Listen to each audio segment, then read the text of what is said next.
Mais uma vez, pessoal, vamos lá continuar os nossos estudos.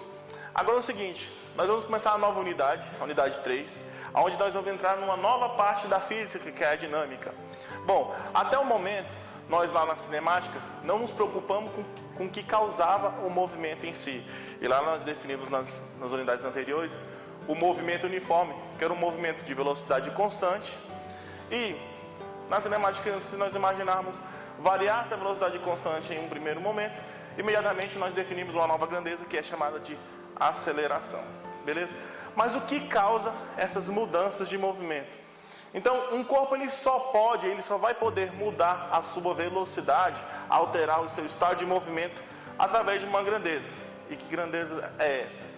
Basicamente, nessa nova unidade, nós teremos duas protagonistas, que serão a força e a massa.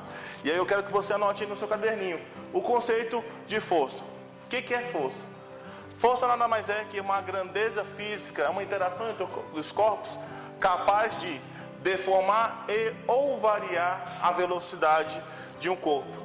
Só através de uma força, e essa força ela tem que ser uma força resultante, porque se eu tiver força agindo num corpo, uma puxando para um lado, outra puxando para o outro, mutuamente com a mesma intensidade, e aí elas se anulam mutuamente, e aí a gente zera a força resultante. Mas se eu tiver uma força mais forte para um lado, compensando a outra, e aí eu tiver um resultante para esse lado da mais forte, e aí eu consigo variar essa minha força. Olha só, como é que é isso?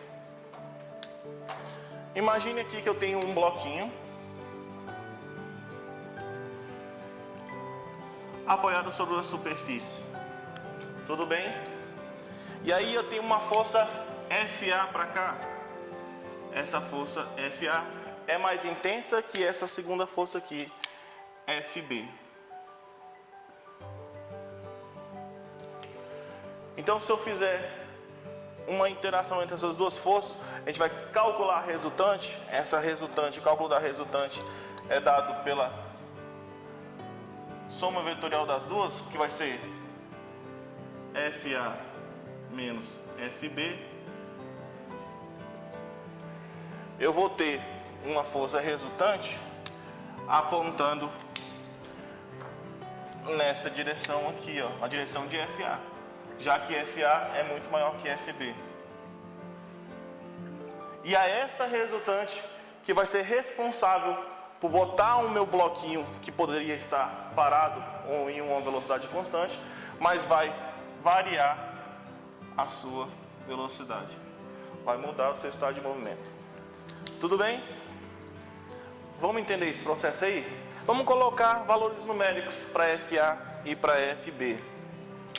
Vamos supor que FA valha 5 newtons, enquanto que FB vai valer 1 newton.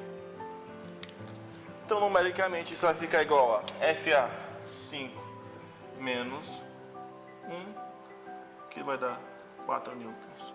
Então, o valor dessa força resultante apontando naquele sentido vai ser de 4 newtons. Então, a variação da minha velocidade se dará no mesmo sentido dessa minha força resultante, dessa sobra resultante entre o somatório das duas forças que atuam no meu corpo. Tudo bem? E o segundo conceito que eu quero que você anote no seu caderno é o conceito de massa. O que é massa? Muitos professores colocam aí que massa é a quantidade de matéria, mas eu não gosto muito desse conceito porque ele confunde muito com aquele número de Avogadro que você tem lá na química lá, e também ele quantifica a matéria. Mas vamos colocar esse conceito aqui.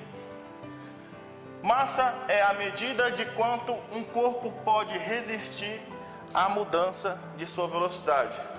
Daí porque em uma mesma condição fica difícil de eu empurrar um elefante ou empurrar uma criança. É bem mais fácil a gente empurrar uma criança do que um elefante, que é uma massa imensa. Por isso, a massa nada mais é que a medida de quanto o corpo pode resistir.